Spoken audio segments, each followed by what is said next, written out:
రేవంత్ రెడ్డి సంచలనమైన లెక్కలు చెప్పుకొచ్చారు. Muslim reservations అంట మహారాష్ట్రలో, ఉత్తరప్రదేశ్లో, గుజరాత్లో అమలవుతున్నాయట.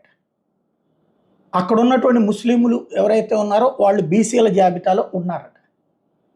ఇక్కడ పెట్టింది బీసీఈ అనేటటువంటి కేటగిరీ. ఆ 3 రాష్ట్రాల్లో ఉందేమో చూడండి.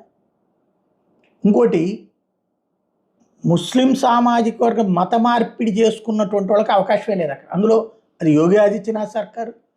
ఇటు పక్కన గుజరాత్లో సుదీర్ఘకాలం 30 ఏళ్ళ నుంచి బీజేపీ ఉంది.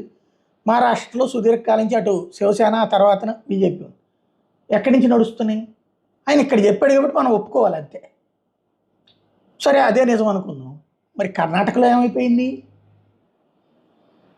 ఆంధ్రాలో ఏమైపోయిందంటే ఇక్కడ ఆల్రెడీ రాజశేఖర రెడ్డి పెట్టినటువంటి కారణంగానే కర్ణాటక, తెలంగాణ, అదే తెలంగాణ, ఆంధ్రప్రదేశ్లో రాజశేఖర రెడ్డి కారణంగా వచ్చింది.